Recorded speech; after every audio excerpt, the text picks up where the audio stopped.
எண்ணெய் விஷயத்துல மிகப்பெரிய அரசியல் இருக்கு. எண்ணெய் அரசியல் பத்தி எழுதாத புத்தகங்கள், ஆயில் பாலிடிக்ஸ்னே ஒரு பெரிய புத்தகம்.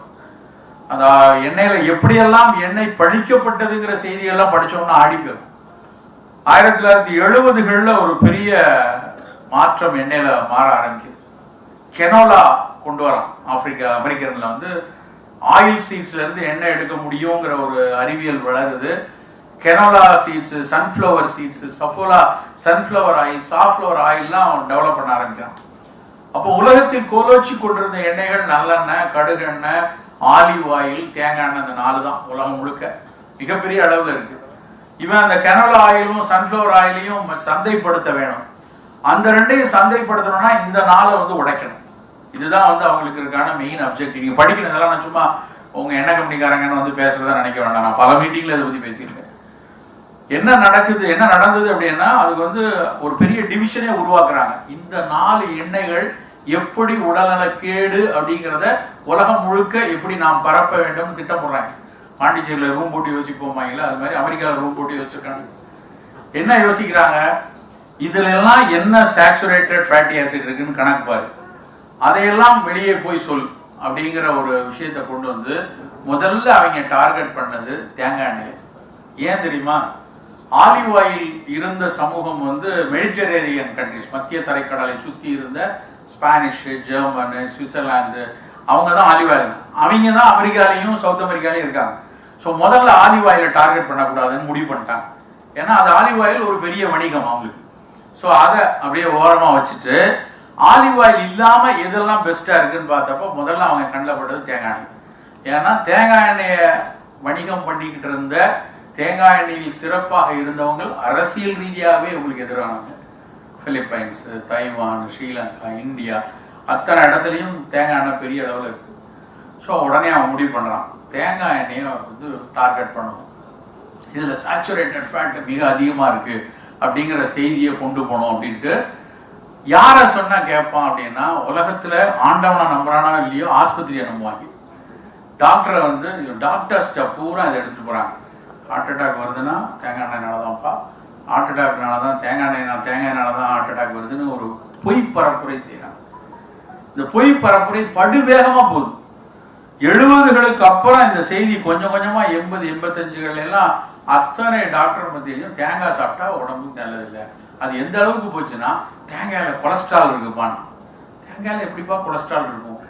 கொலஸ்ட்ரால்ங்கிறது விலங்குகள்ல இருந்து வரக்கூடிய கொழுப்புல மட்டுமே இருக்கும். நெய்யில கொலஸ்ட்ரால் இருக்கு, தேங்காயில கிடையாது. ஆனா மக்கள் மத்தியில் தேங்காய்னா கொலஸ்ட்ரால், தேங்காய் எண்ணெய்னா கொலஸ்ட்ரால். தேங்காயில இருந்தது சேச்சுரேட்டட் ஃபேட். சேச்சுரேட்டட் ஃபேட் அப்படின்னா ஒரு உறையும் தன்மை உள்ள கொழுப்பு. அந்த உறையும் தன்மை உள்ள கொழுப்பு எவ்வளவு நல்ல கொழுப்புன்னா, தேங்காய் எண்ணெயில மட்டும்தான் லாரிக் ஆசிட் உண்டு. இந்த லாரிக் ஆசிட்ல அதுவும் குறிப்பா மோனோலாரின் அப்படின்னு ஒரு கண்டென்ட் அதுல இருக்கு. அந்த மோனோலாரின் தேங்காய் எண்ணெயை தவிர, தேங்காய் பாலை தவிர இருக்கக்கூடிய ஒரே இடம் பெண்ணின் தாய்ப்பால்கிட்ட மட்டும்தான். பல எங்கேயும் கிடையாது. இது ஒரு கைத்தட்டு தட்டணும். அவ்வளவு முக்கியமான அந்த பொருளை தேங்காய் எண்ணெயை நம்ம ஒழிச்சுக்கிட்டோம். என்னமோ தேங்காய் சாப்பிட்டா வெள்ளை கலர் சட்னியை அரைச்சிடாத, வீட்டில் பீன்ஸுக்கெல்லாம் தேங்காயை போட்டுறாத அப்படின்னு. ஒயிட் கலர்னாலே அது என்னமோ ஏசியன் பெயிண்ட்ல சட்னி அரைக்கிறோம். Blue chutney, green chutney, red chutney வீட்டில். ஏன்னா எந்த பொருள்ல அந்த இது செய்யறதும் கூட நம்ம வீட்டு பிள்ளைகளுக்கு தெரியாது. கேட்கும் போது, அம்மா எங்க வீட்டில் நீங்க ரெட் சட்னி அரைச்சிருங்க, கிரீன் சட்னி அரைச்சிருக்கேங்கிற. ஏன் இது எவ்வளவு தவறான சிந்தனைன்னா, அந்த சொல் மூலமாகவே அவங்களுக்கு வாழ்க்கையின் மரபு தொலைக்கப்பட்டதை வந்து உணர முடியும். எனக்கு கொத்தமல்லி சட்னி அரை, எனக்கு புதினா சட்னி அரைச்சு கொடு, எனக்கு வெங்காய சட்னி அரைச்சு கொடு, எனக்கு தக்காளி சட்னி அரைச்சு கொடுன்னு சொல்லணும் வீட்டில். கிரீன் சட்னி, ரெட் சட்னினா நீ விலகிட்டேன்னு அர்த்தம், மரபை விட்டு வெளியே போயிட்டேன்னு அர்த்தம். நாளைக்கு புதினா கிடைக்கலன்னா எங்கேயாவது இருந்து பச்சை கலர் ஏசியன் பெயிண்ட் வாங்கி கலந்து கொடுத்துருவான். அந்த சூழல் நம்ம போய் தான் நம்முடைய மரபை நம்ம தொலைச்சோம். தேங்காய் எண்ணெயை பற்றி இன்னைக்கு நம்முடைய நேஷனல் கோகனட் போர்டு எடுத்து அவங்களோட அறிக்கையை பிடிச்சு பாருங்க. இதே நோய்க்கே நல்லதுங்க. இதே நோய்களுக்கு நீ வந்து தேங்காய் எண்ணெய், HIV நோய், கேன்சர், HIV வரக்கூடிய தேய்வு நோயில அந்த வைரஸினுடைய பரப்புதை கூட தேங்காய் குறைக்கும் அப்படின்னு ஒரு ஆராய்ச்சி நடந்திருக்கு.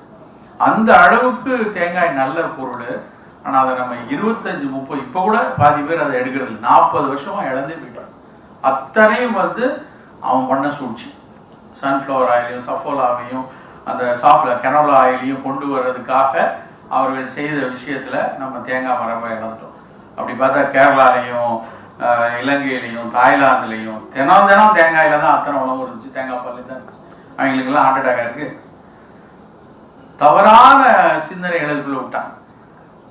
எத்தனை எண்ணெய்கள் அப்புறம் ஒன்றுன்னா இதனுடைய தொழில்நுட்பம் வர வர வர இப்போ வந்து அதில் மிகப்பெரிய அளவில் வந்து ஒரு அடல்ட்ரேஷனும் மிகப்பெரிய அளவில் வந்து கலப்பின எண்ணெய்களை வந்து கொடுக்கக்கூடிய ஒரு தன்மை வந்துருச்சு. எடிபிள் ஆயில் அவ்வளோதான், அதில் என்ன சேர்த்துருக்கேன்லாம் கேட்காத. 70% வந்து நல்லெண்ணெய், 20% காட்டன் சீட் ஆயில், 10% வந்து இதுன்னு சொல்லி எத்தனையோ கலப்படங்கள் எல்லா இடத்துலையும் வர ஆரம்பிச்சு. இது எல்லாம் இது இன்னொரு ஒரு முக்கியமான விஷயம் என்னன்னா, காட்டன் சீட் ஆயிலை யூஸ் பண்ண ஆரம்பிக்கிறாங்க. அந்த காட்டன் சீட் ஆயில் என்ன ஆபத்து அப்படின்னா, இந்தியாவில் இன்னைக்கு கிடைக்கக்கூடிய பருத்தி விதை அத்தனையும் மரபணு மாற்றப்பட்ட பருத்தி. பிடி காட்டன் தான் இன்னைக்கு இந்தியா முழுக்க 99% பருத்தி இந்தியாவில் கிடைக்கக்கூடியது மரபணு மாற்றப்பட்டது. அப்ப அந்த மரபணு மாற்றப்பட்ட பருத்தி மட்டும் பஞ்சு மட்டும் பிரச்சனை இல்லை, அதனுடைய விதை தான் அதுக்கு அடுத்து வருது. அந்த காட்டன் விதையில இருந்து தான் அடுத்து இண்டஸ்ட்ரியல் ஆயில் எடுக்கிறாங்க. அந்த எண்ணெய் தான் மற்ற இடங்கள்லையும் போகுது. ஸோ அப்போ அந்த மரபணு மாற்றப்பட்ட விதையில இருக்கக்கூடிய அந்த கிரை A1C டாக்ஸின் இதுக்குள்ளேயும் வரதான் செய்யும். இதெல்லாம் புரியாம இன்னைக்கு வந்து நம்ம ஒன்னொன்னையும் சந்தையில எது சீப்பா கிடைக்கோ எதை போய் நம்ம வாங்கிக்கலாமோங்கிற ஒரு சூழல் போனதுதான் இன்னைக்கு வியாதிகள் கூடுனதுக்கான இன்னொரு முக்கியமான காரணம்.